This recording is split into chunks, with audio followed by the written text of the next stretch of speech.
যে কারণে আমরা এখানে আজকে উপস্থিত হয়েছি, এটি বহু বছর যাবৎ বাংলাদেশ জাতীয়তাবাদী দল পরিকল্পনা গ্রহণ করেছে।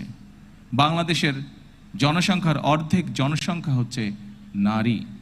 আমরা দৃঢ়ভাবে বিশ্বাস করি এই অর্ধেক জনসংখ্যাকে যদি আমরা পেছনে রাখি, এই অর্ধেক জনসংখ্যাকে যদি আমরা এম্পাওয়ার না করি, তাদেরকে যদি ক্ষমতায়ন না করি, শিক্ষা এবং অর্থনৈতিকভাবে তাদেরকে যদি ক্ষমতায়ন আমরা না করতে পারি, তাহলে অবশ্যই দেশকে কোনোভাবেই সামনে এগিয়ে নিয়ে যাওয়া সম্ভব না। আপনাদের নিশ্চয়ই সকলের খেয়াল আছে, এর আগে বিএনপি সরকার যখন দেশ পরিচালনার দায়িত্বে ছিলেন, দেশনেত্রী বেগম খালেদা জিয়া যখন দেশ পরিচালনার দায়িত্বে ছিলেন, সেই সময় সমগ্র বাংলাদেশে তিনি নারীদের শিক্ষা ব্যবস্থা, স্কুল পর্যায় থেকে ইন্টারমিডিয়েট লেভেল পর্যন্ত শিক্ষা ব্যবস্থাকে বিনামূল্যে করার ব্যবস্থা করেছিলেন।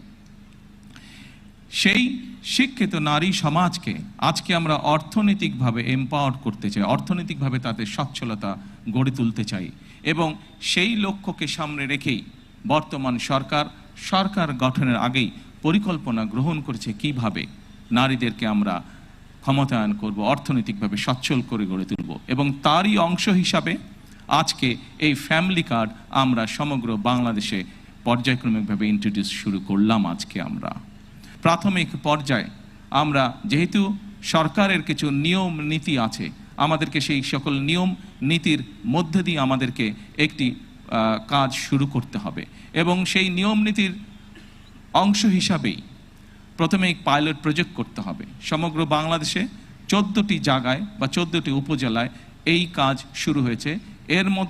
এর ভেতরে এই মুহূর্তে প্রায় 37,000 নারী অংশগ্রহণ করছেন। আমাদের এই কড়াইল এলাকা, ভাসান্ত এলাকা এবং সাততলা, এই 3টি এলাকায় প্রায় 15,000 নারীকে এই কার্ডের সুবিধার আওতায় আজকে নিয়ে আসা হয়েছে।